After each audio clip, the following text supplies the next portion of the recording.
Bonjour à tous. Aujourd'hui, on va regarder quelques petites façons dont vous pouvez modifier votre usage du français pour sonner plus naturel, au moins au Québec. Dans la majorité des exemples qu'on va donner aujourd'hui, ça s'applique quand même à l'ensemble de la francophonie, mais il y a certaines choses qui sont plus spécifiques au Québec parce que moi, je viens du Québec et cette vidéo pourra être particulièrement intéressante pour les personnes qui veulent venir visiter ou vivre au Québec.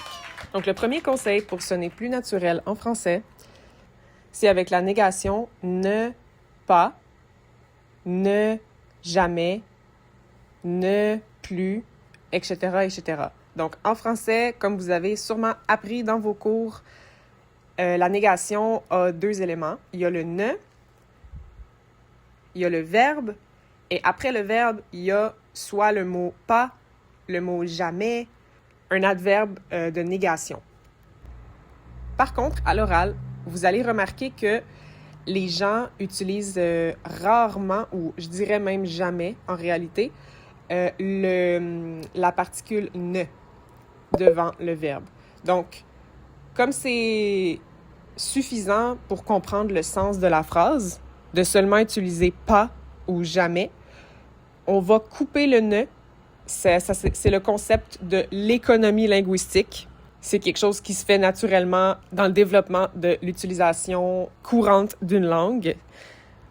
Comme le ne n'est pas strictement nécessaire pour comprendre, éventuellement, c'est devenu naturel de l'enlever.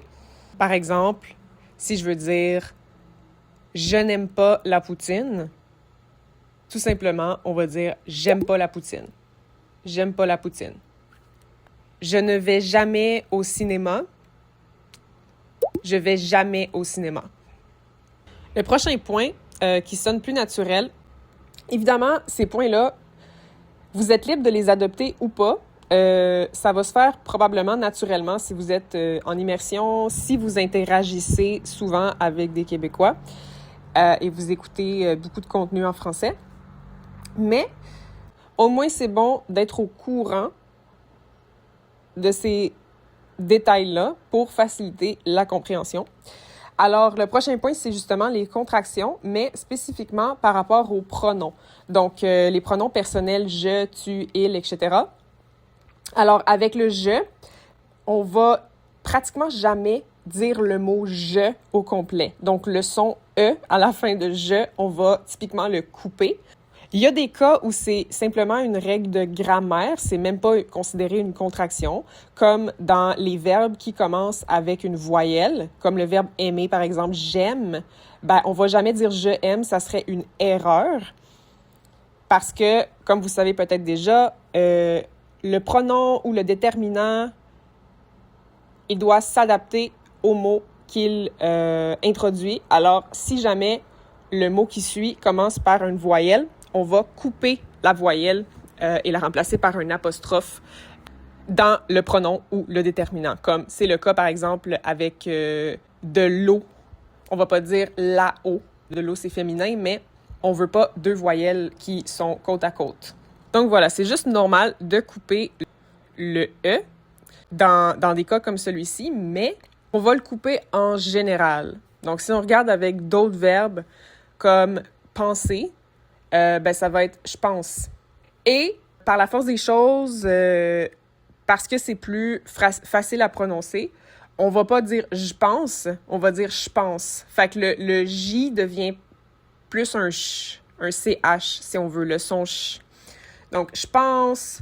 Sinon, dépendamment de la lettre, justement, qui commence le verbe, dans le cas de vouloir, je veux deviendrait je veux. Donc là, ça reste le J.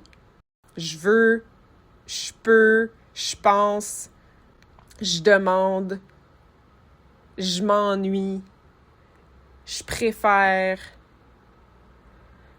je capote.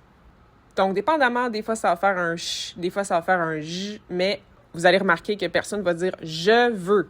À moins que, dans le cas où les personnes, justement, essayent de parler très lentement, de détacher les mots, soit pour faciliter la compréhension ou, tu sais, dans certains cas, je sais pas, de lecture à voix haute d'un texte, là, des choses comme ça. Mais sinon, quand quelqu'un s'exprime naturellement, ça va toujours, le « e » va disparaître. Par contre, il faut faire attention, la règle de la voyelle qui s'élimine dans le pronom ne s'applique pas au « tu ».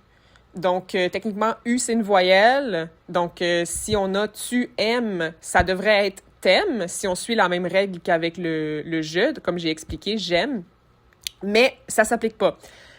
Donc, c'est grammaticalement correct de dire tu aimes. Par contre, on va quand même à l'oral utiliser la contraction. Donc, ça va être t'aimes.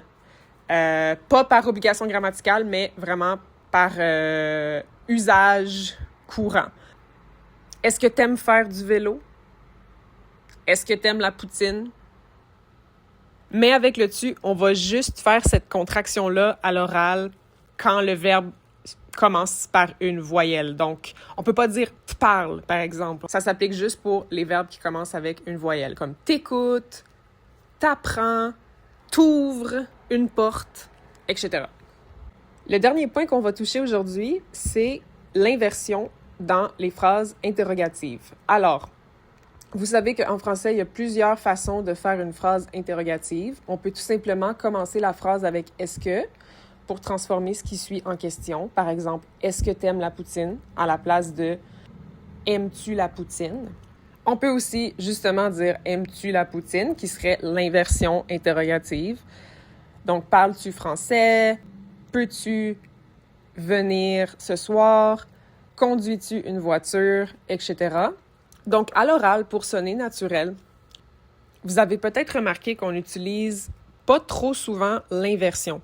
Par contre, l'inversion, ça sonne assez naturel de l'utiliser avec le « tu ». Donc, si je dis « aimes-tu ça? Aimes-tu ça, la poutine? Penses-tu venir ce soir? » etc. Ça va, ça sonne pas trop appris par cœur, si on veut. Ça sonne pas comme un livre de grammaire. Mais je dirais que les phrases avec « tu », c'est probablement l'exception parce que jamais au grand jamais, nulle part dans le monde, je dirais, dans le monde francophone, on utiliserait le « je » avec l'inversion, comme « puis-je »,« devrais-je », blablabla. Ça, vraiment, personne dit ça, à moins que ce soit une phrase ironique. Mais tu sais, peut-être que vous allez entendre ça dans une représentation d'une pièce de Shakespeare en français, par exemple. Tu sais, quelque chose qui est vraiment vieux, très, très littéraire. Donc ça, c'est pas juste une question d'usage oral, c'est aussi à l'écrit, on va jamais dire « puis-je ». Ça sonne vraiment pas du tout naturel. De la même façon, avec le « nous », je recommande pas d'utiliser l'inversion pour ça, comme « pouvons-nous », devrions-nous, blablabla. Ça peut fonctionner comme dans un courriel. Peut-être c'est un peu moins pire que le puis-je. Mais à l'oral, vraiment, c'est pas quelque chose que vous allez entendre. Après, ça vous empêche pas de l'utiliser comme vous avez le droit de faire ce que vous voulez avec votre usage de la langue. Le but, c'est pas de vous limiter, mais je fais juste vous représenter finalement à quoi ça ressemble quand une personne normale au Québec s'exprime oralement. Ensuite, en ce qui concerne l'inversion, je recommande aussi de ne pas l'utiliser à l'oral avec la troisième personne. Donc, soit il, elle, on, la troisième personne du singulier, ou il, elle au pluriel. Donc, peuvent-elles venir? Peuvent-ils apporter une bouteille de vin? Blablabla. Ça, dans un courriel, ça peut fonctionner si on est un peu plus formel, si on parle pas à un ami, quoi que ce soit. Mais à l'oral, ça sonne un peu faux, justement. Ça a un ton un petit peu emprunté. Évidemment, la bonne nouvelle, c'est que si vous êtes un apprenant du français, vous avez un passe-droit, vous avez une carte blanche, comme quoi il y a personne qui va interpréter des intentions de fausseté ou quoi que ce soit dans votre choix de mots parce qu'ils comprennent que vous êtes un apprenant. Donc, c'est pas une question d'avoir peur de sonner bizarre ou pas bien, pas du tout. Mais c'est ça, c'est pas quelque chose que les gens en général vont dire. Donc, avec ces pronoms-là, je recommande d'utiliser le « est-ce que ». Sinon, il y a une autre façon qui est très commune dans le français oral, familier, de poser une question, une façon qui est équivalente au « est-ce que ». C'est le tu interrogatif. Je vais pas toucher ce point-là dans ce vidéo, mais j'en parlerai plus à un autre moment. Merci pour votre temps. J'espère que ça a été utile. À la prochaine!